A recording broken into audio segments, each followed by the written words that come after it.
2024 ఎన్నికల్లో వైఎస్ఆర్సీపీకి ఎదురైన ఘోర పరాజయంపై మాజీ ముఖ్యమంత్రి వైఎస్ జగన్మోహన్ రెడ్డి తొలిసారిగా బహిరంగంగా ఆత్మవిమర్శ చేసుకున్నారు. తమ పాలనలో జరిగిన పొరపాట్లేంటో, ప్రజలకు మంచి చేసినా అది ఎందుకు ఓట్లుగా మారలేదో ఆయన విశ్లేషించుకున్నారు. తాము ప్రజల జీవన ప్రమాణాలను మెరుగుపరిచేందుకు అనేక పథకాలు తీసుకొచ్చినా వాటిని ప్రజలకు సరిగ్గా వివరించలేకపోయామన్న రియలైజేషన్ ఆయన మాటలో స్పష్టంగా కనిపించింది.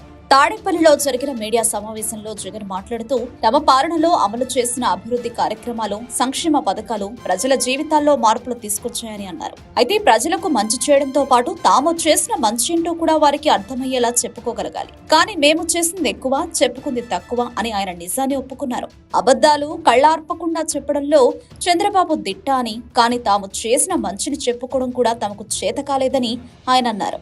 వైఎస్ఆర్సీపీ పాలనలో ఆరోగ్య రంగంలో జరిగిన అభివృద్ధిని జగన్ ప్రత్యేకంగా ప్రస్తావించారు. 1923 నుంచి 2019 వరకు రాష్ట్రంలో కేవలం 11 ప్రభుత్వ మెడికల్ కాలేజీలు మాత్రమే ఉంటే, తాము అధికారంలోకి వచ్చాక ప్రతి జిల్లాకు ఒక మెడికల్ కళాశాల ఏర్పాటు కృషి చేశామన్నారు. తాము మొదలుపెట్టిన 17 మెడికల్ కాలేజీల్లో 7 తరగతులు కూడా మొదలయ్యాయని ఆయన గుర్తు చేశారు. ప్రస్తుతం కూటమి ప్రభుత్వం ఆసుపత్రులకు ఆరోగ్యశ్రీ బిల్లులు చెల్లించకపోవడం, తమ ప్రభుత్వం తీసుకొచ్చిన విలేజ్ క్లినిక్, ఫ్యామిలీ డాక్టర్ కాన్సెప్ట్లను నిర్వీర్యం చేయడంపై ఆయన మండిపడ్డారు. చివరికి 17 మెడికల్ కాలేజీలను కూడా అమ్మేస్తున్నారని ఆరోపించారు. ఈ నిర్ణయాన్ని అడ్డుకోవడానికి అన్ని రకాల పోరాటాలు చేస్తామని, తాను కూడా ఈ నిరసనలో పాల్గొంటానని జగన్ స్పష్టం చేశారు.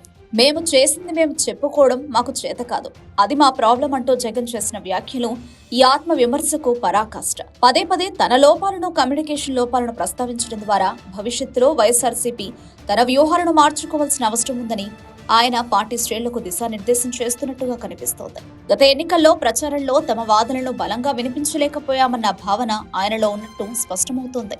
మొత్తానికి జగన్ వ్యాఖ్యల్లో తాము ఎక్కడ వెనుకబడ్డామనే రియలైజేషన్ స్పష్టంగా కనిపిస్తోంది. మరి ఈ ఆత్మవిమర్శ తర్వాత వైఎస్ఆర్సీపీ తన వ్యూహాలను మార్చుకుంటుందా? రాబోయే రోజుల్లో జగన్ మరింత దూకుడుగా వ్యవహరిస్తారా? ప్రతిపక్షంగా తమ పాత్రను ఎలా నిర్వహిస్తారు అనే ప్రశ్నలు ఇప్పుడు రాజకీయ వర్గాల్లో చెక్కలు కొడుతున్నాయి.